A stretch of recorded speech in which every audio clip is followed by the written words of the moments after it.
시작합시다. 우리 지난주에 거 개론한 거 잠깐만 복습하고 넘어가도록 하겠습니다.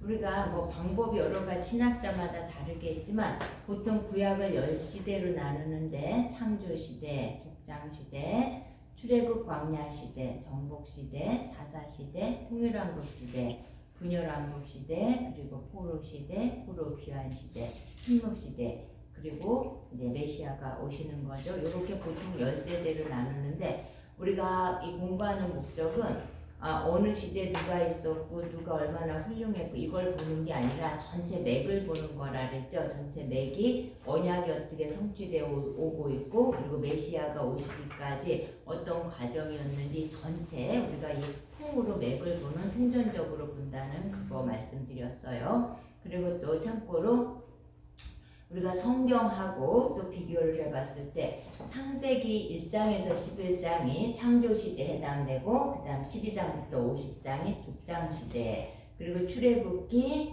민수기, 레위기, 신명기가 출애굽 광야시대에 관한 내용이고요. 여호수아가 정복시대, 그리고 사사기가 사사시대, 그리고 룻기가 이때 고 사사기 때, 고 사사기 시대 때 내용이죠. 그리고 통일왕국 시대가 사무엘 상하, 그리고 분열왕국 시대가 열왕기 상하, 열왕기 상하고 그 다음에 열왕기 하가 분열왕국부터 포로 시대까지 좀 다뤄지죠. 그리고 통일왕국 시대 또 반복되는 게 역대상, 분열왕국의 역대하, 이렇게 성경이 된다고 말씀드렸고, 포로 귀환 시대 때 쓰여진 성경이 에스라와 느헤미야, 그리고 여기 에스더가 그 페르시아 때 또 쓰여졌죠. 그리고 이렇게 17권을 역사서 17권이라고 하고, 물론 요한은 또 토라가 5권이 포함된 거고요. 그 다음에 우리가 욥기, 시편, 잠언, 전도서, 또 욥기도 창세기 그 시대 때 쓰여진 거고, 시편, 잠언, 전도서는 대부분 저기 다윗하고 솔로몬에 의해서 쓰여진 거니까 요 정도겠죠. 요렇게 했을 때 요거를 시가서 5권이라 그러고, 그리고 북이스라엘에서 활동했던 선지자들에 의해서 쓰여진 선지서가 호세, 아모스, 요나, 요렇게 3권이고요. 그 다음 남유다에서 활동한 선지자들에 의해서 쓰여진 거 14권. 그래서 우리가 17권, 5권, 17권 키아준 구조로 돼 있다는 거 지난주 말씀드렸고, 지난주에 창조시대까지 했고, 오늘은 족장시대에 대해서 살펴보도록 하겠습니다. 거듭 말씀드리지만 족장시대도 누가 얼마만큼 훌륭했고 믿음이 좋았고 이거를 보는 것이 아니라 언약이 어떻게 성취되어 가는지, 진짜 이들은 그냥 언약이 성취되어 가는 데 있어서 자기 그 시대의 징검다리 역할을 한 거고, 우리는 전체 하나님의 언약이 이어져 가는, 성취되어 가는 그 과정을 보는 게 중요하다고 그랬어요.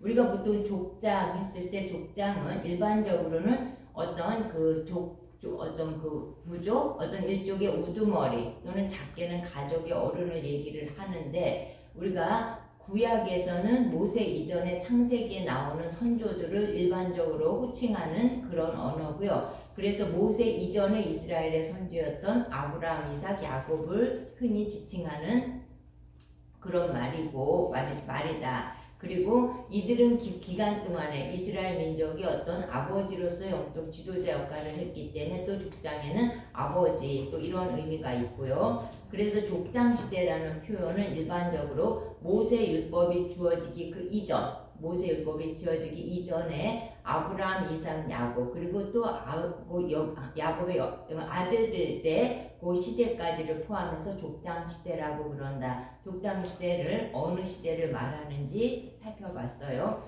그래서 우리가 창세기를 보면 창세기가 1장부터 11장까지가 원역사인데, 우리 1장, 2장이 창조에 관한 내용이고, 3장, 5장이 인간의 타락, 그 다음 5장에서 9장이 노아 홍수와 심판이죠. 그리고 민족들이 이제 흩어져서 형성되기 시작을 했고, 바벨탑 사건이 10장에서 11절. 그 다음에 이제 족장들의 역사가 시작되죠. 아브라함의 역사, 이삭의 역사, 야곱의 역사, 그리고 요셉의 역사가 이렇게 시작되는데, 보통 이 원역사에서는 인류 전체에 대한 내용이지만 족장시대는 특별히 아브라함을 선택해서 이제 유대 민족의 어떤 역사가 형성되지는 과정이죠. 그리고 이 원역사 때는 세상의 시작, 인간의 시작, 죄의 시작, 민족의 시작 이렇게 시작이 되어 있고, 그러나 족장 시대에서는 아브라함이라는 한 사람을 택해서 어떻게 히브리 민족이 형성되면서 언약이 이어져 계승되어 오는지 그 내용이 되겠죠.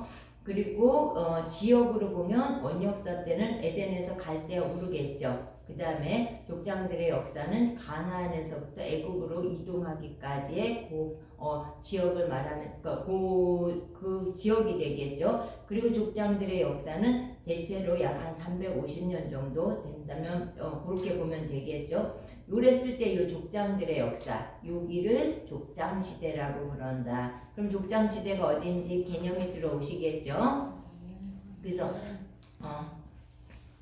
족장시대 보면 보통 이제 그 아브라함, 이삭, 야곱, 그리고 야곱의 아들들, 그리고 그러니까 야곱이 그 70명을 데리고 애굽으로 이주하는 거기까지를 족장시대라고 그런다. 요 기간을 족장시대라고 그런다. 그러면 이제 아브라함부터 살펴보도록 하겠습니다. 우리가 살펴보는 거는 언제 무슨 일이 있었고 이것보다는 계속 얘기하지만 하나님께서 어떻게 언약을 맺고 이거를 성취해 나가시는지, 그리고 이게 메시아가 오는 과정에 있어서 어떤 그 과정인지 요거를 보는 게 우리 연대기의 목적이라고 말씀드렸어요. 그렇지만 그래도 좀 구체적인 흐름을 알고 지역을 알아야지 우리가 이해하기가 좋으니까 아브라함의 생애에 대해서 먼저 봅시다. 일단 아브라함은 여기 갈대 우르 지역에서 이제 태어나고 여기서 자라게 되죠. 이제 여기서 하나님께서 떠나라는 명령을 받고 하란으로 떠나게 되죠. 그 다음에 이제 하란에서 처음으로 가나안에 들어오게 된 게 세겜 지역이었어요. 그리고 세겜 지역에서 이제 베델로 옮기죠. 네, 그러니까 이렇게 감이 오라고 제가 이렇게 그 번호를 붙여줬어요. 그 다음에 베델에서 이제 너무 어려워가지고 애굽으로 내려가죠. 그리고 애굽으로 갔다가 다시 베델로 돌아오죠. 그리고 베델에서 다시 헤브론, 여기가 이제 주요 무대가 되죠. 헤브론으로 오고, 그 다음에 그랄 지역, 네게브 사막 쪽에 있는 그랄 지역으로 내려갔다가 마지막 부엘세바, 여기까지가 아브라함에 대해서 보통 나오고 있어요. 그래서 아브라함의 생애를 보면 보통 요 도표가 좀 잘못됐는데 우르에서부터 이 헤브론까지 봤을 때 여기가 이 세겜에 오면서부터 이제 가나안에서의 삶이었다면, 여기 그랄에서 부알세베까지가 네게브 사막 쪽이었는데 굳이 여기까지 왜 내려갔을까 했었을 때 이게 이 헤브론은 아브라함, 그러니까 족장사에서 아브라함에게 굉장히 관련이 있는 지역이고요. 요 부엘세바는 이삭에게 굉장히 관계가 깊은 지역이에요. 그러면 이 지역이 어려운데도 왜 이리 갔을까 했을 때 하나님의 그 전체 흐름에서 봤을 때는 이삭도 정말 족장으로서 이렇게 준비를 시키고 훈련을 시켜야 되니까 이곳으로 가서 어려움 속에서 훈련되게 하시기 위해서 이때부터는 이제 이삭의 삶이 시작되기 위해서 부엘세바로 갔다, 이렇게 보시면 될 것 같아요. 그러면 이제 가나안에 들어왔을 때 조금 더 볼게요. 개체적으로 이제 하란에서 가장 먼저 가나안에 도착한 지역이 세겜이죠. 네, 여기가 세겜이에요. 세겜에서 이제 가나안 때 들어와서 첫 단을 쌓죠. 첫 단을 쌓고 하나님께 이제 예배를 드리게 되죠. 그 다음에 이 세겜에서 베델로 내려가요. 이게 베델이죠. 네, 베델에서 이제 처음으로 장막을 치고 이때 여호와 이름을 부르더라, 이렇게 나와 있죠. 네, 그 다음에 이제 기근으로 인해서 어려우니까 애굽으로 갔어요. 여기 애굽으로 내려갔죠. 기근을 피해서 애굽으로 내려갔는데 이때 사건이 있죠. 사례를 자기 누이라고 속이고, 그리고 그래서 그 사례가 굉장히 위기 가운데 처하는 그런 일이 있었죠. 이 애굽에서 다시 베델로 올라오죠. 베델로 돌아오게 되죠. 근데 이때 왔을 때 많은 재물은 가지고 왔지만 땅이 넉넉하지 못해서 롯과 이별을 하게 되죠. 그리고 하나님께서 지금 네 눈에 보이는 땅을 약속으로 주신다고 말씀하셨고, 그리고 롯이 떠나자마자 네 자손은 뭇별과 같은, 이렇게 네 자손이 뭇별과 같게 되리라, 뭇별과 같은 자손의 약속을 베델에서 하게 돼요. 베델에서 하게 되고 다시 이제 헤브론으로 가게 되죠. 헤브론에서 이제 이스마엘이 출생하게 되죠. 이스마엘이 출생하고, 그러고 나서 유명한 그 창세기 15장은 헷불 언약, 하나님께서 헷불 언약으로 정식 언약을 맺어주시고, 아브라함에서 아브라함이라고 새 이름으로 이름을 바꿔주시죠. 그리고 이때 언약의 증표로다가 이제 할례를 하도록 명령하셨죠. 요게 가나안에서의 대부분의 생활이었다면, 이제 아브라함의 말년은 이제 가나안 지역이 아닌 이제 그랄로 이동을 하게 돼요. 그랄이 여기죠. 그랄이 이 지역인데, 여기서 보면 아브라함이 거기서 네게부 땅으로 옮겨가 가데스와 술 사이에 그랄에 거류하며, 그러니까 해쪽 속을 피해서 블레셋 지역인 그랄로다가 이제 이주를 하게 돼요. 그리고 이때 사라가 또 한 번의 위기에 빠지게 되죠. 아비멜렉에게 사라를 자기 누이라고 속여서 위기에 처할 뻔했는데 하나님께서 간섭하심으로 여기서 구함을 받게 되죠. 그 다음에 여기서 이제 부엘세바로 내려가는데, 이때 부엘세바가 여기죠. 요 부엘세바에서 이삭을, 약속하셨던 이삭을 100세에 이삭이 출생하게 되죠. 그리고 이 부엘세바에서 아비멜렉과 화친 조약을 맺어요. 그리고 이때 하나님께서 이삭을 번제로 드리라 이 명령을 하셨고, 이제 여기서 모리아산까지 가서 이삭을 번제로 드리려고 하는 그 차에 하나님께서 이제 그 다른 순양을 준비해 놓으셨고, 이때 정말 본격적으로 또 언약을 제 확증을 여기서 해주셔요. 그리고 이제 사라가 죽게 되고, 그리고 막발라 굴을 구입을 해서 사라를 거기에 매장하게 되고, 그 다음에 여기서 이제 이삭의 결혼을 위해서 아브라함의 종을 이제 하란으로 보내게 되죠. 그리고 이제 아브라함은 부엘세바에서 열조에게로 돌아가게 되죠. 175세에.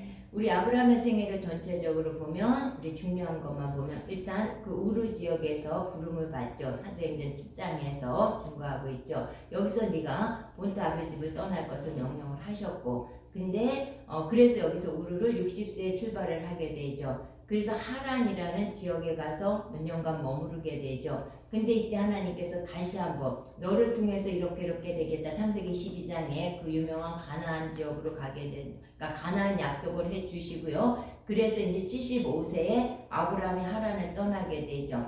하란을 떠나서 이제 제일 먼저 도착한 게 이제 세겜이었고, 거기서 첫 단을 쌓게 됐어요. 그리고 베델로 옮겨서 첫 장막을 치고 여호와의 이름을 불렀죠. 그리고 기근을 피해서 애굽으로 이동을 했다가 다시 네게부를 거쳐서 베델로 돌아오고, 여기서 롯과 헤어지고, 그리고 여기서 하나님께서 네 자손을 이 하늘의 뭇별과 같게 주고 보이는 땅을 너한테 유업으로 주겠다. 두 번째 또 이 약속 언약을 해주시죠. 그 다음에 헤브론으로 가서 이제 헤브론으로 장막으로 옮겨서 여기서 제단을 쌓고, 이때 잡혀갔었던 롯을 구하는 그 사건이 있죠. 그리고 오는 길에 멜기세덱을 만났고 멜기세덱이 축복해줬고, 그 다음에 이때 이제 굳이 이 횟수로 따진다면 세 번째로 헷불 언약을 이때 맺어주셔요.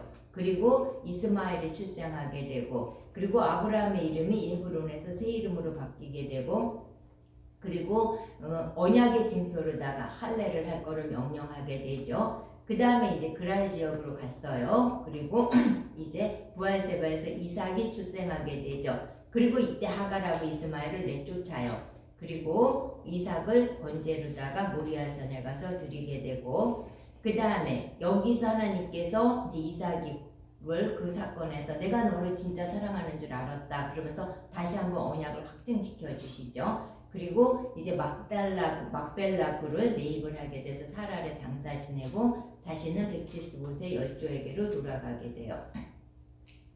그래서 우리 중요한 사건을 보면, 아브라함의 생애에서 좀 중요한 사건, 굵직굵직한 걸 보면 이제 하란에서 하란에서 창세기 12장 1절에서 3절 말씀. 이제 내가 너로 이렇게 이런 민족을 이루고 이렇게 해주겠다. 이 언약을 이 하란에서 해주시죠. 그리고 또 중요한 지역이 베델이죠. 애굽으로 갔다가 베델로 왔었을 때, 그리고 롯하고 헤어졌을 때 네 자손은 하늘의 뭇별같이 주고 내가 이 땅을 이렇게 땅을 너한테 주겠다. 이 베델에서 땅의 약속을 다시 해주시고, 그리고 아브라함의 생애에서 가장 또 중요한 지가 헤브론, 여기서 그 유명한 헷볼 언약이 맺어지고 아브라함이 아브라함으로 새 이름을 받게 되고, 이때 할례를 명하시고 이제 할례를 행하게 되죠. 그리고 이제 부엘세바 지역, 여기서 이삭이 그 언약을 계승한 이삭이 태어나게 되고, 그리고 이삭을 번제로 드리라는 명령에 순종을 했었고, 그리고 이때 여기서 마지막으로 정말 네 자손을 통해서 네 후손을 통해서 모든 만민이 복을 얻으리라, 이 마지막 언약의 확증을 해주시죠. 네, 그리고 이제 막벨라 부부를 대입하게 되는데, 중요한 거 아브라함을 통해서 아브라함이 얼만큼 훌륭하고 믿음이 좋았고, 이거보다 하나님께서 어떻게 언약을 계속해서 확증해 주시고 언약에 대해서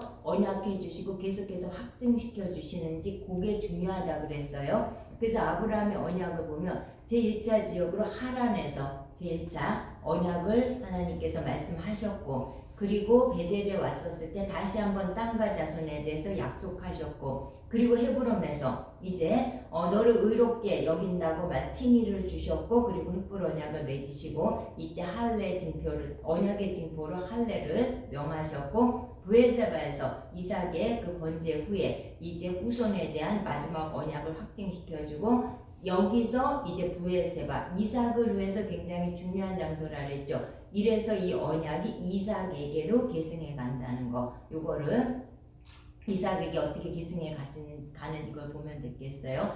아브라함에 대해서는 우리가 창세기 과목도 있고 하는 게 굉장히 많이 있으니까 반복되는 걸 굳이 할 필요는 없고요. 조금 그 히브리 관점에서 중요하게 여기는 거 한두 가지만 또 짚고, 그리고 이삭으로 넘어가도록 하겠습니다. 이 아브라함에게 있어서 아브라함이 그 말년에 막벨라부를 사게 돼요. 막벨라부를 사게 되는데, 이제 사라의 죽음으로 말미암아서 이제 막 그 매장지로 막벨라북을 사는데, 왜 아브라함은 이 막벨라북을 샀을까? 그러니까 하나님께서 네가 보이는 이 땅을 너한테 준다 그랬는데 일평생 땅 한 평도 얻지 못했어요. 하나님께서 약속하셨지만 땅 한 평도 얻지 못했던 아브라함이 드디어 처음으로 막벨라불이라는 땅을 사게 돼요. 처음으로 자기 땅을 차지하게 되는데, 단순히 이게 매장지를 위해서 샀을까? 아니면 여기 어떤 큰 비밀이 있을까? 그걸 한번 살펴볼게요. 막벨라라고 하는 거는 첫 번째 보호와 휴식의 공간이라는 의미가 있고, 그리고 영원한 그 영면을 위한 매장지라는 의미가 있고, 세 번째 하나님의 성소라는 의미가 있어요. 이 막벨라의 어원을 보면 막벨라는 이중으로 겹쳐있다, 포개져 있다, 이런 의미거든요. 이게 무슨 얘기냐면, 막벨라, 내가 종이가 없는데 혹시 못 쓰는 종이 한 장 있을까요?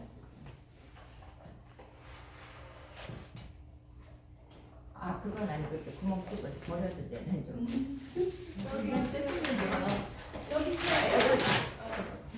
뒷쪽이 있죠. 그 다음에 뭐 볼펜 같은 거. 예.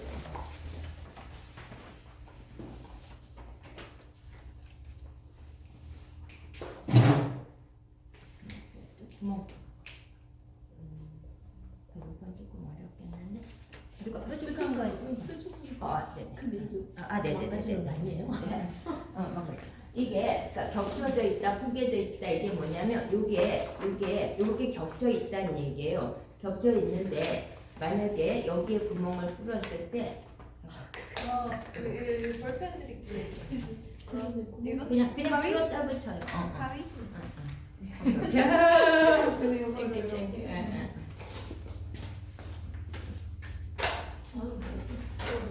여기 보세요. 여기 포개져 있는데 여기를 뚫었는데 여기로 뚫었는데 여기로 뚫어서 여기로 들어갔는데 나올 때는 여기로 나오지요. 이렇게 이중으로 겹쳐 있다는 얘기거든요. 일이 들어갔는데 겹쳐 있어서 여기로 나온다는 얘기인데 무슨 얘기냐면, 요렇게 굴의 입구는 막벨라였어요. 근데 굴에 나오는 출구가 에덴이었어요. 그러니까 유대인들이 이렇게 가르쳐요. 이 굴에서 나오는 출구가 에덴이었어요. 무슨 얘기냐면은 이렇게 들어갔는데 이 막벨라 죽음으로 들어갔는데 이 나오는 곳은 에덴이다. 그래서 히브리인들은 여기에 비밀을 이렇게 알고 있어요. 막벨라를 하는 곳으로 들어가서 에덴의 입구로 나오다. 이런 이중의 의미를 가지고 있거든요. 무슨 말인지 알겠죠? 그래서 이 사람들은 막벨라를 왜 거기를 샀을까 굳이 이게 잃어버린 에덴의 입구라고 믿고 있어요. 그러니까 인간의 죄로 말미암아서 에덴의 입구 하나님의 동산이 막혀 있죠. 근데 사라의 죽음 또 우리로 말하면 신부의 죽음 이 죽음을 통해서 이 입구가 열린다 이런 의미가 있어요. 그래서 막벨라라고 하는 작은 무덤의 동굴로 들어왔는데 거기로 들어갔더니 에덴이란 입구를 만나게 됐다 이런 의미가 되겠어요. 그러면 아브라함은 하나님의 약속의 땅에서 중요한 거 아브라함에게 있어서 중요한 하나님이 모든 걸 다 인도하셨지만 그러나 아브라함 쪽에서도 거기에 맞춰서 자신이 정말 한 부분이 뭐냐면 언약의 지점을 알아냈다. 언약의 지점이 어딘지를 알아냈다. 그래서 막벨라 입구를 아브라함은 어떻게 찾았을까? 이 아브라함과 사라는 땅 주신다고 한 필지도 주지 않으셨어요. 그래서 한 필지를 얻기 위해서 일평생을 기다렸어요. 그랬는데 그리고 네가 눈으로 보는 거 줘라. 그래서 동서남북 많이 돌아다니면서 정말 약속의 땅이 어딜까? 정말 이걸 바라보라고 말씀했는데 한 평도 주지 않으셨어요. 근데 이 막벨라고 그 아브라함이 3명의 천사를 만났던 상수리의 나무 맞은편이에요. 그 마물의 상수리 나무이 거기 아래 살면서 항상 그 봐주 보면서 기도를 했는데 기도를 하면서 그 막벨라 굴을 찾아냈어요. 그러니까 말씀은 언약의 지점을 찾아낸 거. 그러니까 아브라함이 일평생을 얼마나 그 언약의 성취를 위해서 약속을 위해서 자기의 모든 삶을 거기다 걸고 이렇게 했는가 이걸 우리가 볼 수 있고 그래서 아브라함을 통해서 이 언약이 정말 그 당시엔 이루어지지 않았지만 아브라함은 이 정말 언약의 지점을 찾았고 이 언약을 이삭에게로 계승할 수 있었었다. 이게 아브라함에게 있어서 중요하다고 보시면 될 것 같아요. 네, 그러면 우리 이삭의 생애를 봅시다.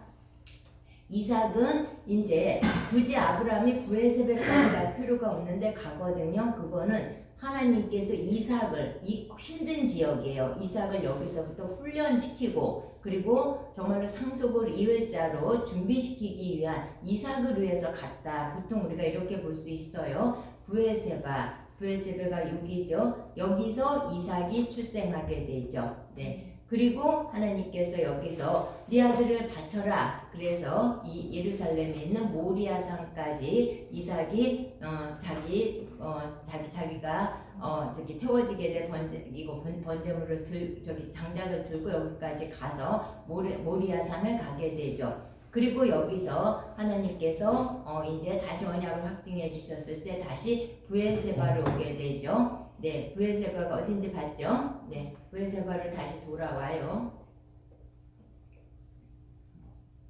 네, 여기로 이제 다시 돌아와요.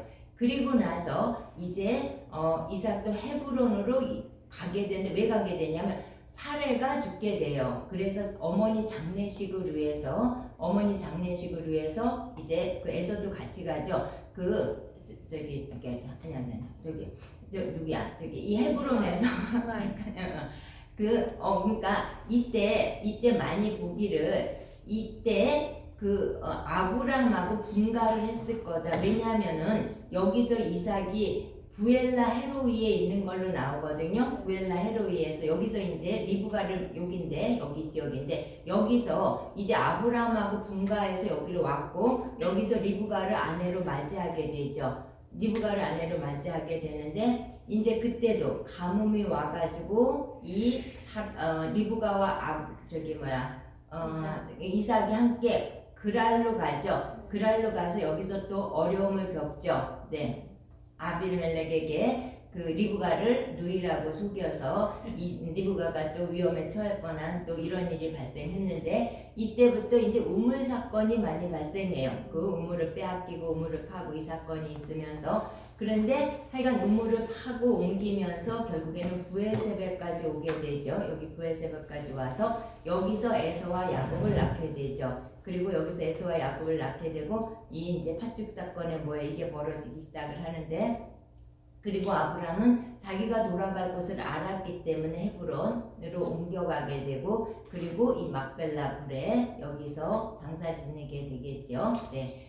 네, 그래요. 그러면 이제 그 아브라함의 언약이 어떻게 계승돼 나가는지 한번 보도록 하겠습니다. 네, 이 창세기 26장 1절에서 5절 보면 이제 하나님이 그 이제 이삭이 그랄로 갔었을 때, 아니 이제 그 저기 26장부터 다시 볼게요. 아브라함 때 첫 흉년이 들었더니 그때 또 흉년이 들며, 그러니까 이삭 때예요. 이삭이 그랄로 가서 블레셋 왕 아비멜렉에게 이르렀더니 여호와께서 이삭에게 나타나 이르시되 애굽에게로 내려가지 말고 내가 네게 지시하는 땅에 거주하라. 이 땅에 거류하면 내가 너와 함께 있어 네게 복을 주고 내가 이 모든 땅을 너와 네 자손에게 주리라. 내가 네 아버지 아브라함에게 맹세한 것을 이루어 네 자손을 하늘의 별과 같이 번성하게 하며 이 모든 땅을 네 자손에게 주리니 네 자손이로 말미암아 천하 만민이 복을 얻으리라. 이는 아브라함이 내 말을 순종하였고 내 명령과 내 계명과 내 율례와 내 법도를 지켰음이라 하시니라.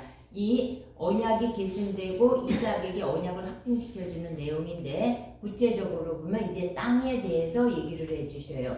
내가 네게 지시하는 땅에 거주하라. 이 땅에 거류하면 내가 너와 함께 있어 네게 복을 주고 내가 이 모든 땅을 너와 네 자손에게 주리라. 사실 이건 아브라함에게 정말 5차례 말씀을 하셨던 거예요. 아브라함의 생애에 걸쳐서도 땅에 대해서 여러 번을 말씀하셨는데 그 약속이 지금 이삭에게 반복되고 있는 거죠. 그 다음에 땅에 대해서 이렇게 약속을 하고 또 이삭에게 자손에 대해서 그 다음에 약속을 하시죠. 내가 내 아버지 아브라함의 맹세한 것을 이루어 네 자손을 하늘의 별과 같이 번성하게 하며 이 모든 땅을 네 자손에게 주리니, 이 말씀의 내용도 아브라함에게 썼던 언약인데 이거를 거듭해서 확인시켜주는 그 약속이 되겠죠. 바닷가의 모래 같은 자손, 땅의 티끌 같은 자손, 하늘의 별 같은 자손, 이거를 계속해서 아브라함한테 했었던 말씀인데 이제 이삭에게 다시 한번 확인시켜주고 확증해주는 내용이겠죠. 그리고 정말 이 자손이 계속해서 번성해 가고 가는 건 지금도 우리 역사 가운데서 진행되고 있는 거죠. 그 다음에 이제 네 자손으로 말미암아 천하 만민이 복을 얻으리라 했을 때, 이 한 사람은 아브라함으로 시작해서 구원의 축복이 이삭과 야곱을 거쳐서 이스라엘 전체로 확산됐을 뿐만 아니라 이제 전 인류로 확산되어 나간다는 거, 이거를 약속해 주시는데, 이 일은 네 자손 예수 그리스도 메시아의 탄생으로 말미암아 천하 만민이 구원에 이르는 축복을 가리키겠죠. 그래서 이렇게 아브라함과 다윗의 자손 예수 그리스도의 세계가 열려져 가고 있다. 이건 아브라함과 다윗의 자손 예수 그리스도의 세계를 가리키는 것이다. 그런데 내가 너를 왜 이렇게 축복하냐, 이삭에게 이렇게 축복하는 이유가 뭐냐, 그러면 하나님께서 뭐라 말씀하셨냐면, 이는 아브라함이 내 말을 순종하고 내 명령과 내 계명과 내 율례와 내 법도를 지켰음이라 하시니라. 아버지 아브라함에게 이게 약속한 언약이었는데 이 언약에 아브라함이 순종했기 때문에 이삭에게 이게 계승된다. 이게 아브라함 때문이다. 네가 잘난 게 아니라 아브라함 때문에 정말 이렇게 다시 이 언약을 주고 이걸 확증한다, 이 말인데, 여기에 보면 내 말, 내 명령, 내 계명, 내 율례, 내 법도, 이게 지금 5번이 반복돼요. 이건 다 무슨 말씀이냐면 아브라함에게 해주셨던 그 언약의 말씀, 그거를 아브라함이 잘 순종했다는 얘기가 되겠죠. 그래서 아버지 아브라함에게 약속된 언약이었기 때문에 이삭도 그 언약의 계승에 의해서 그 축복을 받게 된다는 사실을 알 수가 있겠죠. 그래서 이삭에 있어서도 이삭이 그 번제단에 갔을 때 반항하지 않았고 뭐 이런 것도 중요하지만 이 언약의 말씀 자체, 이 말씀 자체가 이삭이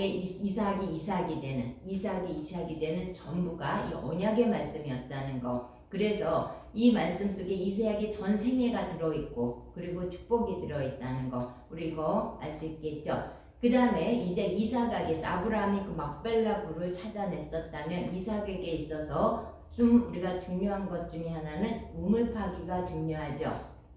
이제 그랄 지역으로 갔었을 때 이제 우물을 발견하기 시작하고 파기 시작했는데 처음에 그랄 골짜기에 사고 그럼 또 이제 이 블레셋들이 와가지고 빼앗고 그러면은 또 에색으로 옮겨가가지고 다시 팠고 또 신나로 가가지고 다시 팠고 그 다음에 르호봇으로 가서 다시 파고 부에세바까지 내려오게 되죠. 근데 이삭이 우물을 팔 때 특징이 있어요. 뭐냐면은 그 에색은 다투다는 의미고 신나는 대적하다. 르호봇은 넓다. 그다음 부에세바는 맹세의 우물이란 이런 의미거든요. 근데 이삭은 여기서 우물을 팔 때마다 분쟁이 일어나면 싸우지 않고 그냥 다른 곳으로 떠났어요. 분쟁이 일어나면 그냥 떠났다. 그 다음에 이 자신의 이름으로 우물을 파지 않았고 꼭 아버지의 이름으로 아버지의 우물을 그러니까 이삭의 우물을 아버지의 이름으로 팠다는 거. 이게 그 언약의 계승에 있어서 굉장히 중요해요. 자신의 이름으로 파지 않고 아버지의 이름으로 팠다는 거. 그러니까 끝까지 아버지의 우물을 팠다. 이 얘기는 아버지의 우물이 내가 내 우물이 아니라 아버지의 우물이 나의 것이 된다는 거를 이삭은 알았고 그러니까 다시 말하면 아버지의 유업을 계승받는 거고 그 유업이 자신의 것이 된다는 거. 유업의 계승을 알았다. 그래서 우리를 계보를 잇는 자, 계보를 잇는 자의 그 특징 중에 하나가 자신의 우물을 파는 게 아니라 그 아버지의 우물을 파는 자. 우리 부흥도 그렇잖아요. 그 옛것, 그거를 파는 거잖아요. 그래서 항상 계보를 잇는 자들은 자신의 이름으로 한 게 아니라 항상 유업을 가진 아버지의 이름으로 모든 것을 내고 그 우물, 그것을 탔다는 거. 이거 중요하죠. 이삭에 있어서 이 우물을 판 사건 살펴봤고요. 그 다음에 이제 이삭에 있어서 이삭도 우리가 아브라함에게 준 언약을 자기가 계승받았기 때문에 또 자기한테 이 언약이 자기 후손에게로 이게 계승을 시켜야 되겠죠. 그래서 이제 여기서 이제 이게 어디로 계승되나 이 사건이 나오는데 우리가 보통 창세기 27장이 이제 이거 장자권을 뺏는 이제 그 내용인데 이거를 우리가 잘못 이해하면 정말로 리브가가 둘째 아들만 사랑해가지고 둘이 짝꿍이 돼가지고 짝짝꿍을 해가지고 남편하고 아버지를 속이고 형을 속여가지고 그래가지고 이거를 빼앗아 냈어. 이렇게 하면 전체 방향을 잊어버릴 수가 있어요. 이렇게 보시면 안 되고 유업을 잇는 계보, 유업을 잇는 족보, 이 정말 토르트 관점으로다가 이거를 해석해야지 우리가 성경에 있는 의미를 올바르고 알 수가 있다. 왜 리브가는 이렇게밖에 할 수가 없었고 야곱은 이렇게 했을까 했을 때 지금 리브가는 알았어요. 보세요. 여호와께서 그에게 이르시되 두 국민이 내 태중에 있구나. 두 민족이 내 복중에서부터 나누이리라. 이 족속이 저 족속보다 강하겠고 큰 자가 어린 자를 섬기리라 하셨더라. 리브가는 이제 아브라함에서 이삭으로 내려왔었던 유업의 계보가 누구에게로 내려가는지 알았어요. 하나님께서 리브가한테 알려주셨기 때문에 리브가는 알았는데 지금 그리고 리브가는 아마 이삭에게 계속 이 유업을 이을 자는 에서가 아니라 야곱이에요. 하나님이 이렇게 말씀하셨어. 이거를 말을 안 해줄 리가 없었겠죠. 근데 이삭이 그 리브가의 뒤를 듣지 않고 자기 어떤 육적인 기준으로 에서에게 지금 유업의 계보를 지금 이으려고 하고 있어요. 그렇죠? 그러면 유업의 계보가 하나님은 처음부터 야곱에게로 이어가게 했는데 지금 유업의 계보가 지금 바뀌려고 하는 상황이에요. 그러면 이게 족보, 이 계보의 관점에서 보면 지금 이게 위기 상황이에요. 그러니까 야곱에게 가야 될 게 지금 에서에게로 가려는 위기 상황이었는데 이 상황을 이제 리브가가 보고 있었던 거예요. 그런데 보세요. 이삭이 이르되 내가 이제 늙어 어느 날 죽을지 알지 못하니 그런즉 내 기구고 화살통과 활을 가지고 들어가서 나를 위하여 사냥하여 내가 죽이는 별미를 만들어 내게로 와서 먹게요. 내가 죽기 전에 내 마음껏 내게 축복하게 하라. 이거를 리브가가 들어요. 근데 리브가가 듣고 위기예요. 야, 이게 유업의 계보가 지금 바뀌려고 하는구나. 이 장자의 축복이 에서에게로 지금 가려고 하는 상황이 벌어지구나. 이 얘기는 하나님 나라의 유업의 계보가 바뀌건가 아니면 끊어지게 될 위기 상황이에요. 그렇죠? 단지 내가 둘째 아들을 좋아하고 이런 게 아니라 하나님의 유업의 계보가 지금 바뀌려고 하는 상황, 끊어지려고 하는 그런 위기 상황이었어요. 그렇죠? 그래서 리브가는 여기 개입하게 되는 거죠.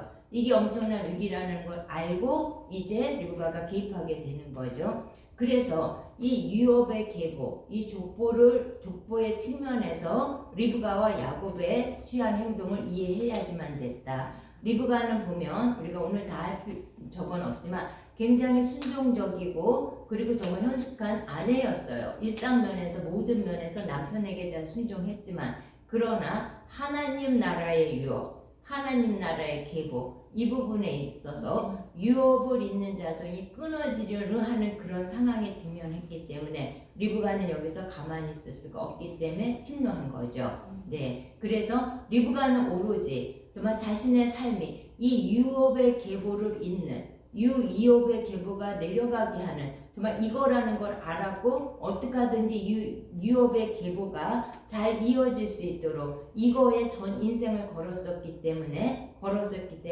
가만히 있을 수가 없었던 거고 여기서 개입을 하게 되는 거죠. 그 다음에 우리 창세기 25장 야곱 나쁜 놈 우리 이렇게만 아는데 25장 26절 보면 후에 나온 아우는 손에서 에서의 발꿈치를 잡았으므로 그 이름을 야곱이라 하였으며 리브가가 그들을 낳을 때 이삭이 60세였더라. 이 발꿈치라는 요게 에케브라는 단어인데 이게 실질적으로 어떤 육적인 발꿈치 뭐 그것도 맞겠죠. 근데 이거는 왜 우리 그거 있잖아. 내가 뭔가 하고 싶은 게 있으면 뭔가 취하고 싶으면 마음에서 정말 그거를 추구하고 끝까지 해보려고 하는 어떤 정말 그런 어떤 그 열정적이고 뭔가 집중적인 이런 경향이 있죠. 갈망이 있죠. 그거를 발꿈치라고 그래요. 그러니까 야곱은 태어날 때 뭔가를 잡으려고 하는 정말 자기가 원하는 뭔가를 꼭 잡으려고 하는 그런 경향을 가지고 태어났는데 이게 이제 20살이 됐을 때 밖으로 드러나기 시작을 한 거죠. 그래서 지금 이 에케브, 이 어떤 타고난 경향성이 있는데 이 경향성이 야곱은 태어나기를 정말 이 야곱도 이 자기가 있어야 될 존재 목적 이 모든 게 정말 자기가 그 발꿈치를 잡았다. 이거는 이 경향성이 장자의 명분 야곱은 오로지 장자의 명분을 갈망을 했고 에서는 그거를 소홀히 여겼고 그래서 에서는 정말로 40살의 해족자가 이걸 알았다면 해족속 여인과 결혼할 수가 없는데 해족속과 결혼을 했고 그리고 정말로 그 야곱은 70세가 되도록 결혼을 안 하고 있었죠. 그래서 당연히 야곱에게 축복이 갔고 에서에게 저주가 갔겠죠. 네, 그래서 이제 그 야곱의 얘기인데 그래서 이제 이 축복권을 뺏게 돼서 이제 야곱이 이제 하란으로 갔다가 하란에서부터 다시 가나안으로 오는 야곱의 여정이 있는데 간단하게만 살펴보겠습니다. 이제 야곱이 부엘라헤로이에서 출생을 하게 돼요.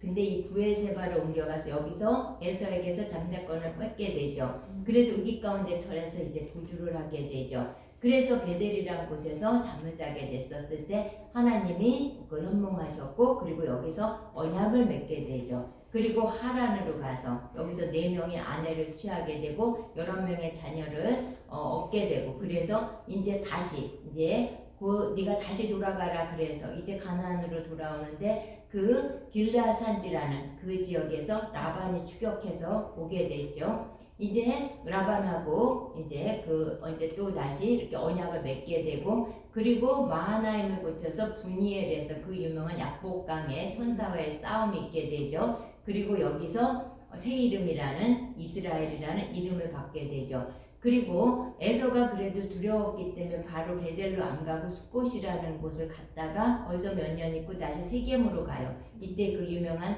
그 딸이 강간당하는 그 세겜 족속에게 디나 사건이 있죠. 그래서 다시 베델로 돌아가라는 그 말씀이 있으셔서 베델로 돌아갔고 이때 다시 리 이름은 지금부터 이스라엘이라고 하는 새 이름의 확증을 받게 됐고 그리고 라헬이 가는 도중에 베들레헴에서 베냐민을 낳다가 죽게 되죠. 그래서 여기서 라헬의 장례를 치르게 되고 아직까지 아버지를 아직 못 만났어요. 이삭은 에서가 너무 두려웠던 것 같아요. 못 만났는데 이때 정말 헤브론에 가서 아버지를 만나고 이삭의 장례를 치르게 되죠. 그리고 나서 이제 부엘세바를 거쳐서 요셉이 있는 애굽으로 이주를 하게 되죠. 네, 그러면 그 야곱의 이동 경로를 볼 때 정말 중요한 지역 베델 지역이죠. 여기서 하나님을 만나게 되고 언약을 맺게 되죠. 그리고 정말 이 하란에서 참 많은 연단을 받고, 그러나 중요한 거, 여기서 이스라엘의 그 후손이 될 수 있는 11명의 자녀들을 낳고 하나님께서 주셨고, 내 아내를 얻게 되고 이제 가나안으로 돌아오게 되는 거죠. 그리고 또 중요한 지역, 분이엘에서 이제 천사와의 씨름이 있었고, 야곱이 이스라엘이라는 새 이름으로 바뀌게 되죠. 그리고 자기가 출발했었던, 하나님이 언약했었던 그 베델로 다시 돌아오게 돼서 여기서 새 이름을 확증받게 되는 거, 그것이 야곱의 중요한 이동 경로라고 할 수 있겠죠. 그랬을 때 이 부알세바부터 여기 보면 그 부알세바에서 이제 에서가 무서워가지고 하란으로 이동을 하죠. 하란으로 이동을 하게 되고, 하란에서 다시 부엘세바로 돌아오는 여정이 되겠죠. 부엘세바에서 하란으로 갔다가 하란에서 다시 부엘세바로 돌아오는 그런 여정이었어요. 네, 그래서 우리 그림으로 보면 부엘세바가 여기에요. 여기서 정말로 이 하란으로 갔다가 다시 오는데, 여기서 중요한 건 이거예요. 부엘세바가 7 우물이 있었어요. 이삭이 봤기 때문에. 그래서 7 우물이 있었고 안락하고 편안한 고향이었어요. 그렇죠. 근데 거꾸로 아브라함은 하란에서 여기로 왔는데, 이 정말 야곱은 이 안락하고 편안했었던 고향에서 불모지의 땅, 불모의 메모라고 거칠은 땅으로 이동하게 되겠죠. 이건 역시 또 하나님께서 이삭을 연단시켰듯이 야곱을 연단시켜서 언약의 그 족보를 잇는 정말 그 조상으로 세우기 위한 하나님의 계획이었었다, 이렇게 볼 수 있겠죠. 그래서 부르심을 향한 야곱의 그 여정을 보면, 우리 그 토라 포션으로 보게 되면 이제 톨도트에서 유업의 족보를 잇기 위한, 여기서 그 야곱은 치열한 싸움을 하게 되죠. 그리고 에서의 분노를 피해서 이제 하란으로 가는데, 우리가 영적인 입장에서 보면 신부를 찾아가는, 신부를 찾기 위해서 자기의 고향 안락했었던 걸 떠나는 그 예수야의 모습으로 우리가 볼 수 있겠죠. 그리고 이제 하란에서 신부인 이스라엘을 여기서 이루게 되죠. 4명의 아내와 11아들 이들을 이루고, 이제 하란에서 이제 자기 신부들을 데리고 다시 가나안으로 돌아오는 거, 우리가 보통 예수야의 예표라고 하고 있어요. 우리가 하는 거는 언약, 그리고 예수야의 모든 사건 속에서 예수야를 어떻게 나타내시는지 우리가 그걸 만나기 위한 거죠. 어떤 지식적인 공부가 아니니까요. 그래서 이제 최종 목적지인 헤브로에 도착하기까지 참 많은 어려움을 겪죠. 그래서 부르심을 향한 야곱의 여정을 보면 하란으로 신부를 찾아 떠나갔다가 신부를 데리고 귀환하는 그 여정이라고 할 수가 있어요. 이거를 계시록까지 연결해서 하면 참 재밌는데 우리가 많은 걸 다 할 수는 없고요. 그래서 야곱의 그 일생에서는 베델이라는 지역이 굉장히 중요하죠. 이 도주에서 갈 때 창세기 28장에 야곱이 아침에 일찍 일어나 베개로 삼았던 돌을 가져다 기둥을 세우고 그 위에 기름을 붓고 그곳 이름을 베델이라 하였더라. 야곱이 소원하여 이르되 이 베델, 야곱에게 있어서 정말로 이곳에 내가 하나님이 계시는데 몰랐다 하고 여기다 단을 쌓게 되죠. 그런데 이제 하란으로 갔다가 다시 이제 돌아올 때 하나님께서 나는 베델의 하나님이라. 네가 거기서 기둥에 기름을 붓고 거기서 내게 소원하였으니 지금 일어나 이곳을 떠나 네 출생지로 돌아가라 하셨느니라. 숫고 세겜에서 어려움을 겪어요. 근데 하나님께서 네가 왜 여기 머무르고 있어? 내가 베델의 하나님이잖아. 너를 불렀던 그곳으로 돌아가. 그래서 이제 베델로 돌아오게 되는 거죠. 우리 그 하나님 나라의 유업 계보를 잇는 그런 자들의 한번 특징을 보면 우리 야곱하고 에서에 있어서 우리가 좀 봅시다. 그 야곱은 태어날 때 후에 나온 아우는 손에서 에서의 발꿈치를 잡았으므로 그 이름을 야곱이라 하였으며 리브가가 그들을 낳을 때 이삭이 60세였더라.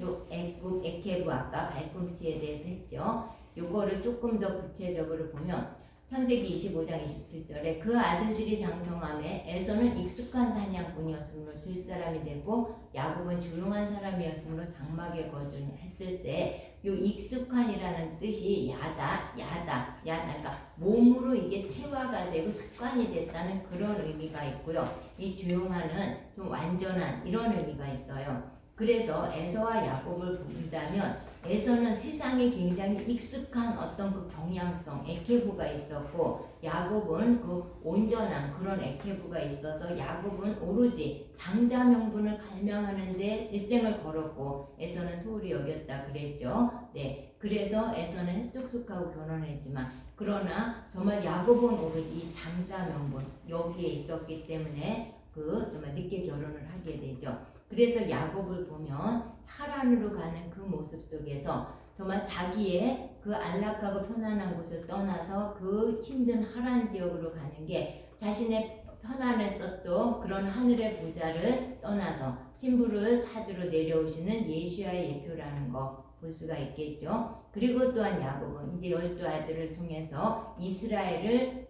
형성하게 되죠. 이스라엘의 예표라고도 볼 수 있겠죠. 그래서 야곱의 여정을 통해서 하나님은 예수야의 예표 그리고 이스라엘의 예표를 완성하고 싶으셨다고 볼 수가 있겠죠. 그래서 야곱은 자기의 전 인생을 통해서 이스라엘이 어떻게 형성되어지는지 그 예표를 보여줬기 때문에 이스라엘에서는 야곱의 하나님 하면서 굉장히 그 중요한 족장으로 지금까지 이제 추앙하고 있죠. 야곱의 인생은 2000년 그리고 4000년 이스라엘 굴곡진 인생이 야곱의 인생 안에 다 들어있다. 우리가 이거를 알 수 있겠죠. 그 다음에 이제 야곱도 이 유업의 계보가 내려가야 되죠. 이 야곱에서 12아들 중에서 누구에게 어떻게 계보가 내려가는지 우리 한번 살펴보도록 합시다. 이제 유명한 사건이 있죠. 이제 형들이 야곱의 아들 중에 10명의 형들이 정말 그 요셉을 너무 시기해가지고 이제 미디안 상인에게 팔아버리잖아요. 근데 팔아버리는데 그때 여기 5대 유다가 이렇게 제안을 해. 유다는 너무 동생을 죽이고 싶지 않았어요. 그래서 유다가 자기 형제에게 이르되 우리가 우리 동생을 죽이고 그의 피를 덮어둔들 무엇이 유익할까? 자 그를 이스마엘 사람에게 팔고 그에게 우리 손을 대지 말라. 그때 미디안 상인들이 지나가고 있는지라 형들이 요셉을 궁덩이에서 끌어내고 은 20에 그를 이스마엘 사람에게 팔매 그 상인들이 요셉을 데리고 애굽으로 갔더라. 이제 유다는 요셉을 미디안 상인에 팔자고 제안을 했어요. 근데 진짜 마음은 팔려는 게 아니라 그 다른 형제들이 없을 때 가서 몰래 도와주려고 했었던 거였어요. 그렇잖아요. 네. 그 후에 유다가 자기 형제들로부터 떠나 내려가서 아둘람 사람 히라와 여기 없고 전에 여기 없구나. 네. 근데 이 사건이 있고 나서 유다는 일종의 우울증에 빠져요. 내가 동생을 죽이는데 일조를 했구나. 내가 동생을 죽였구나. 너무너무 괴롭고 그리고 더 괴로웠었던 거. 야곱을 보니까 야곱이 거의 모든 거를 다 소망이고 뭐 잃어버리고 정말 죽을 저것만 바라봤을 정도로 그 아버지가 그렇게 실망하고 좌절하고 있는 이 모습을 보고 유다는 정말 너무 괴로웠던 것 같아요. 아버지를 봐도 괴롭고 요셉을 생각해도 괴롭고 그러니까 자책과 절망과 어떤 자학과 이래서 유다가 이제 가출을 하게 되죠. 집에서 분가를 하게 돼요. 그래서 어디로 가냐면 그 후에 유다가 자기 형제들로부터 떠나 내려가서 아둘람 사람 히라와 가까이 하니라. 유다가 거기서 가나안 사람 수아라 하는 자의 딸을 보고 그를 데리고 동침하니 그가 임신해 아들을 낳으매 유다가 그의 이름 에리라 하니라. 그가 다시 임신해 아들을 낳고 그의 이름 오난이라 하고 그가 또 다시 아들을 낳고 그의 이름을 셀라라 하니라. 그러니까 유다가 이제 아버지로부터 분가하고 너무 괴로워서 있을 수가 없어서 이제 아둘람으로 내려오죠. 그래서 이제 막판 인생이니까 그래서 이방 여자 그 가나안 사람 수아라고 하는 딸을 보고 이제 아이를 낳게 돼서 3명의 아들을 낳게 돼요. 그러니까 은 20에 요셉을 유다가 판 것 때문에 자포자기 하듯이 이제 아둘람으로 내려가고 그리고 거기서 가나안 여자 결혼해서 아들을 낳지만 두 아들 모두 대를 잇지 못하고 아버지보다 먼저 죽게 됐죠. 그랬을 때 이 아둘람은 굉장히 중요해요. 옛날 다음에 그 유다 왕국, 다윗의 왕국이 여기서 시작이 되죠. 그렇기 때문에 이 아둘람도 예표적인 사건이라고 볼 수가 있어요. 근데 이때 이제 사건이 벌어지죠. 유다가 수아의 딸하고 결혼을 했어요. 아들을 3명을 낳는데 이 엘의 첫째 아들의 며느리가 다말이었어요. 그랬는데 이제 엘도 죽고 오난도 죽죠. 그래서 엘이 죽으니까 다말을 오난에게 줬는데 오난도 또 죽어버리죠. 그러니까 이제 유다가 이 셀라한테 주는 게 다 알잖아요. 너무 두려워서 다말을 이제 친정으로 보내게 되죠. 친정으로 보내요. 그랬는데 이제 또 엄청난 사건이 벌어지죠. 어떻게 유다 며느리 다말 어떻게 그럴 수가 있어 하는데 보세요. 리브가가 그렇게밖에 할 수가 없었던 게 리브가는 이 언약의 계보가 어디로 내어가는 걸 알았는데 이게 바뀌려고 하는 상황이고 끊어지려고 하는 상황이니까 하나님 나라의 위협의 계보를 이어야 되는 정말 그 관점에서 침노하고 들어갔는데 유다의 그 며느리인 다말이 보니까 유다를 통해서 계보가 내려가야 되는데 큰아들도 죽고 작은아들도 죽고 그리고 그렇지만 계보는 이어져야 되는데 지금 유다의 대가 끊긴다는 거, 이 끊긴다는 거를 이제 다말은 알았어요. 그러니까 유다의 대가 이렇게 끊기는 거는 한 가정의 불행일 뿐만 아니라 유다의 후손으로 오시는 메시아의 길이 막히는 길이잖아요. 그렇죠? 그리고 이제 유다는 자기는 자기이기 때문에 자기 힘으로 이제 어떻게 돌이킬 수 없다는 거, 그리고 첫째 아들 죽었고 둘째 아들까지 거기다 죽었으니까 정말 굉장히 절망적인 상황이었을 거예요. 그 30년 파랑만장한 인생에서 야곱처럼 왕을 이어갈 족보에 대한 어떤 간망 같은 게 유다는 아예 없었어요. 그리고 첫째, 둘째 아들이 죽는 걸 보고 어떤 회복의 가능성도 없고 그때 이방 여인이었던 다말이 나서게 되죠. 다말이 유다에게로 침노해서 들어가게 되죠. 네. 그랬을 때 유다가 모든 걸 알고 그는 나보다 옳도다 이렇게 얘기해요. 그가 나보다 옳다다. 그래서 다시요. 그 다말은 여인으로서 굉장히 큰 수치예요. 이게 그렇죠? 가장 큰 수치를 무릅쓰고 창기를 변장해서 유다의 끊어진 생명의 대를 이어냈죠. 그래서 그 왕의 족보를 잇는 것에 대한 절대적인 그 절망을 가졌던 유다인데 하나님께서 그걸 어떻게 되돌려놓은 하나님 관점에서 봐야 돼요. 하나님께서 그걸 어떻게 지금 되돌리시는지 이 며느리 다말을 통해서 유다에게 들어가서 그 정말로 유다를 통해서 이 대가 끊어지지 않게 하는 그 며느리를 볼 때 이제서 유다가 정신이 번쩍 났어요. 그래서 그는 나보다 옳도다. 그는 나보다 옳도다. 이렇게 얘기하죠. 그래서 중요한 거 여기서 대가 끊어질 하나님 나라의 계보가 끊어질 위기 상황에서 다말이 침노해서 들어갔다. 그래서 유다는 하나님 나라의 유업 왕의 홀 유다 지파에서 왕의 홀이 나오잖아요. 유다의 왕의 홀을 가진 주권자로서 유다가 회복되어질 수 있었다. 네, 여기까지 이래서 야곱에게서 어떻게 유다에게로 이 정말 언약의 계보, 이 언약의 족보 폴로트가 내려가는지 봤고요. 그 다음에 이제 요셉이 나오죠. 요셉은 그 생애를 보면 요셉은 고난받는 예수야의 예표라고 할 수 있을 정도로다가 너무 비슷한 게 많아요. 요셉 다른 형제들보다 아버지의 사랑과 형제의 미움을 받았다. 우리 예수야께서 하나님께서 이는 내 사랑하는 아들이요 내 기뻐한 자라 하시니라 했는데 그 같은 형제인 유대인 형제들에게 엄청난 미움을 받았죠. 그리고 요셉은 유다형을 통해서 미디안 상이 된 게 은 20에 팔렸어요. 예수님은 가론 유다에 의해서 은 30에 팔리죠. 네. 예, 요셉은 형들에 의해서 요셉은 채색 옷을 입었는데 형들이 그걸 빼앗아서 찢었어요.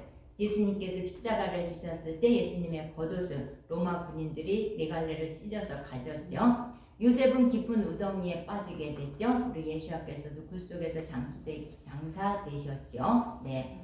요셉은 보디발의 아내 유혹을 이겨냈죠. 예수야는 사단의 유혹을 이겨내셨죠. 요셉 죄 없는 무고, 죄 없이 무고하게 옥에 갇히죠. 예수야도 역시 죄 없이 죽으시게 불 속에 장사 지내시게 되죠. 요셉은 석방된 뒤에 바로의 우편에서 총리로 앉게 되시죠. 예수와께서는 부활하시고 승천하셔서 하나님 우편에서 앉아 계시죠. 네. 요셉은 기근으로 굶주린 사람들을 곡식으로 나누어 주셨죠. 예수님께서는 줄인 5,000명, 7,000명을 다 먹이셨죠. 요셉은 이제 이건 오늘 시간이 모자라서 안 했는데 그 형들이 요셉 앞에 섰을 때 요셉은 형들을 알아봤어요. 근데 형은 요셉이 애굽 사람이라고 생각해서 요셉인지 알아보지 못했어요. 예수님께서도 유대인으로 왕으로 오셨고 예수님들은 유대인을 알아봤지만 유대인들은 예수야를 이방인처럼 마치 대하고 메시아인지를 알아보지 못했어요. 요게 그 요셉을 통해서 보여주시는 고난받는 예수야에 대해서 요셉을 통해서 보여주시는 사건이라 보면 되겠어요. 요셉에게 있어서 중요한 건 이거예요. 요셉이 이제 죽기 전에 유언을 해요. 요셉이 그의 형제들에게 이르되 나는 죽을 것이나 하나님이 당신들을 돌보시고 당신들을 이 땅에서 인도하여 내사 아브라함과 이삭과 야곱에게 맹세한 땅에 이르게 하시리라 하고 요셉이 또 이스라엘 자손에게 맹세시켜 이르기를 하나님이 반드시 당신들을 돌보시리니 당신들은 여기서 내 해골을 메고 올라가겠다 하라 하였더라. 지금 요셉의 유언의 내용을 보면 이제 요셉은 알았어요. 요셉은 뭐라 그랬냐면 이제 자기가 죽으면 여기서 이스라엘 백성들이 여기서 정말 이 애굽에서 노예 생활을 할 건데 언젠가 하나님께서 돌보시고 이 돌보시고가 제가 이거 단어 까먹었네. 이게 방문하셔서 그 정한 때 방문하신다 이런 의미거든요. 여기 찾아오셔서 너희들을 여기 어느 때가 되면 찾아오셔서 이 출애굽을 시켜주실 것인데 출애굽하는 날이 반드시 올 거다. 그런데 그때 내 뼈를 애굽에다 주지 말고 내 뼈를 챙겨서 가나안에 묻어줘라. 이렇게 지금 요셉이 유언을 해요. 그러면 요셉은 출애굽이 될 거를 알았고 자기가 애굽에 묻혀서는 안 되고 약속의 땅으로 가야 된다는 걸 알았기 때문에 자기 뼈를 여기다 주지 말고 가나안으로 약속의 땅으로 가지고 가서 묻으라고 유언을 하죠. 그래서 이제 출애굽을 할 때 중요한 일이 있어요. 보세요. 이스라엘 자손이 애굽 땅에서 항우를 지어 나올 때 모세가 가장 먼저 챙긴 거, 출애굽에서 가장 먼저 챙긴 게 뭐냐? 모세가 요셉의 유고를 취하였으니 이는 요셉이 이스라엘 자손을 단단히 맹세케 하여 이르기를 하나님이 필연 너희를 권고하시리니 너희는 나의 그러니까 권고하시니 너희 하나님께서 분명히 정말 방문하셔서 여기 애굽에서 너희들을 정말로 해방시키실 건데 그때 너희는 나의 해고를 여기서 가지고 나가라 하였음이었더라. 모세가 이거를 기억하고 출애굽할 때 가장 먼저 요셉의 해고를 취해서 그거를 맨 앞에 들고 가요. 이 얘기는 왜 중요하냐면 아브라함과 이삭과 야곱과 요셉으로 이어지는 이 하나님의 출애굽의 언약, 이것이 모세 때 이제 성취가 되는데 요셉의 유고를 챙겨 나가는 출애굽의 장면을 보세요. 이제 200만 명이 출애굽을 하는데 맨 앞에 모세가 요셉의 유고를 챙겨 가지고 나요. 이 얘기는 뭐냐면 언약, 요셉이 반드시 하나님께서 너희를 권고하실 것이다. 너희를 반드시 찾아오실 거다. 그때 내 뼈를 가지고 가라 했는데 이 요셉의 유고를 챙겨서 맨 앞에 이렇게 행진을 한 모습을 삼겨봤을 때 하나님께서 이스라엘 민족에게 약속하신 언약, 출애굽의 언약, 이게 성취됐구나. 이 성취를 입증하는 역사적인 사건이라고 볼 수가 있겠죠. 네. 그래서 이런 출애굽의 장면을 보면 이스라엘 민족의 중심에 자리 잡고 있었던 사상 또는 태도의 뭐냐, 이 언약에 대한 언약의 소중함, 이 언약이 이루어진다는 언약에 대한 이 삶의 태도였다는 거, 이거를 볼 수 있겠죠. 그래서 자손들에게 믿음의 유업을 전수하는 거, 이게 이스라엘의 가장 핵심 어떤 그 사상이었고 이들의 삶의 태도였죠. 그래서 이 자손들에게 믿음을 전수하는 이것 때문에 지금도 하나님의 킹덤은 멈추지 않고 앞으로 계속 나아가는 이 자손에게 유업을 전수하는 이것이 동력이 된다는 거 이거 알 수 있겠죠. 요셉에 대해서 성경은 어떻게 증거하냐면 우리 히브리서 11장에 믿음에 관한 장이라고 하죠. 거기서 요셉에 대해서 뭐라고 기억하고 있을까? 요셉 보세요. 보디발 부인 유혹했을 때 다 이겼어. 감옥에서 다 이겼어. 꿈을 다 해몽을 했어. 정말 애굽을 잘다 이렇게 증거한 이런 것도 굉장히 훌륭한 말인데 이 요셉의 믿음은 뭐가 믿음이다. 이걸 히브리서 11장은 이렇게 증거해요. 믿음으로 요셉은 임종시에 이스라엘 자손들이 애굽을 떠날 것을 말하고 출애굽이 있을 거라는 거죠. 애굽을 떠날 것을 말하고 또 자기 뼈를 위하여 명하였으니 그러니까 히브리서에 요셉이 30세이 된 그 총리가 됐는데 30에 이렇게 훌륭한 총리가 됐어. 그리고 80년의 삶을 이렇게 살았어. 그 형들을 보내서 이런 가난해서 기근해서 구해서 이게 아니라 이 출애굽을 할 거 이거를 예언을 했고 그때 자기 뼈를 가지고 나가라는 거 이 부분을 요셉의 믿음이라고 성경은 요셉의 믿음을 이거를 증거하고 있다는 거 우리 눈여겨볼 수 있겠죠. 그러니까 요셉이 임종할 때 이스라엘 자손들이 출애굽법에 대해서 얘기했고 하나님께서 언약하신 것 그거를 예언한 거 이거를 요셉의 믿음이었다고 성경은 강조하고 있겠죠. 우리가 여기서 알 수 있는 거 아무리 내가 훌륭하고 성공하는 삶을 하더라도 그러나 우리와 우리 민족과 이 시대를 하나님의 언약 이 언약을 벗어난 삶이었다면 그거는 가치 있다고 평가하고 있지 않죠. 하나님께서는 이 언약 안에서 이 언약의 말씀 안에서 살아가는 인생들 이거를 주목하고 있다는 거 우리 이거를 볼 수 있겠죠. 네, 창세기는 톨도트 족보에 관한 얘기예요. 이 구약에서는 10개의 족보가 나와요. 그 다음에 신약에서는 42세대 이 족보가 나오죠. 여기 창세기에서 그 10가지 족보를 보면은 이제 하늘과 땅의 내력은 이런 아담의 족보는 노아의 족보는 셈과 한계 야벳의 족보 셈의 족속 데라의 이렇게 10개의 족보가 나오는데 결국 이 족보가 창세기를 관통하는 문이에요. 다시 말하면 다 새로운 단계로 들어가고 어떤 시점이 이동되고 새로운 시대가 시작될 때면 항상 족보의 이야기가 나온다는 거 우리 이거 그냥 성경 다 보시면 되고요. 참고로.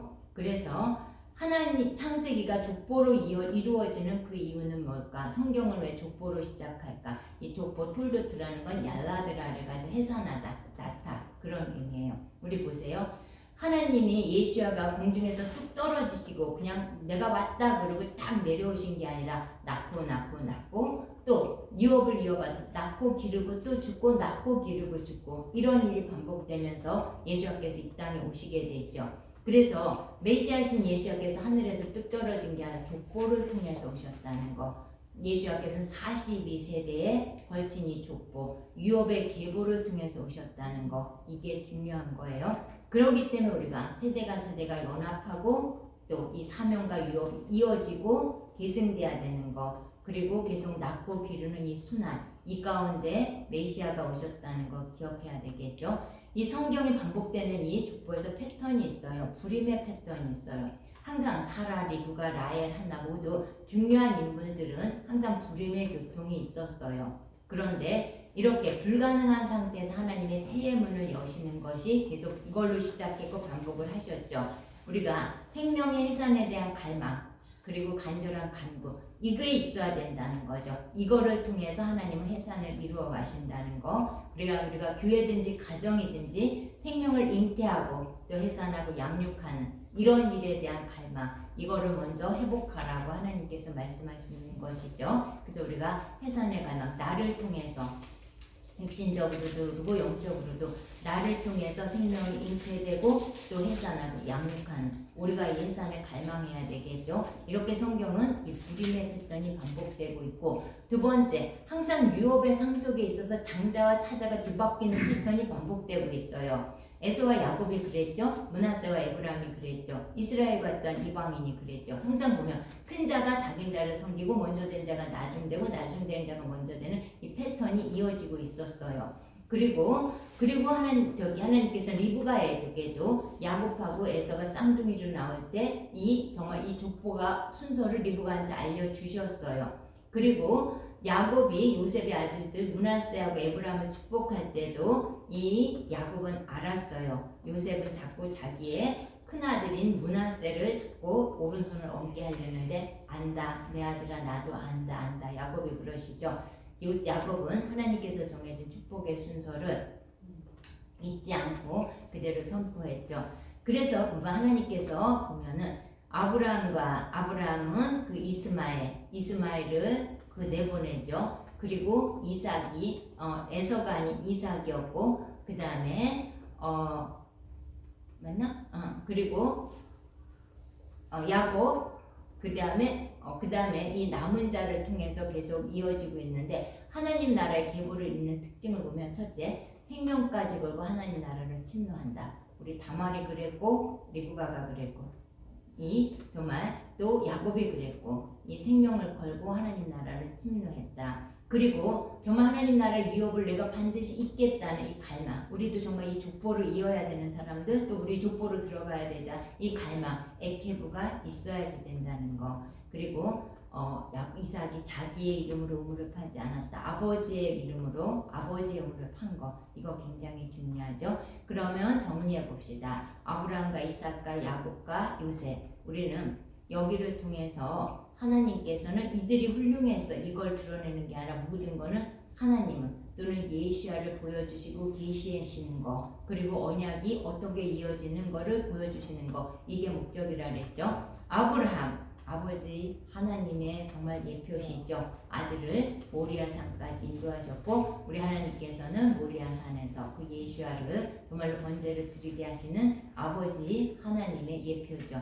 이삭 순종하는 아들의 예표죠. 그 다음에 야곱은 신부를 찾아 떠나는, 그리고 신부를 찾아서 다시 돌아오는 예수야의 예표예요. 그리고 요셉은 고난받는 예수야의 예표고 그리고 구원하시는 예수야의 예표다. 네, 여기까지 족장 시대 마치겠습니다.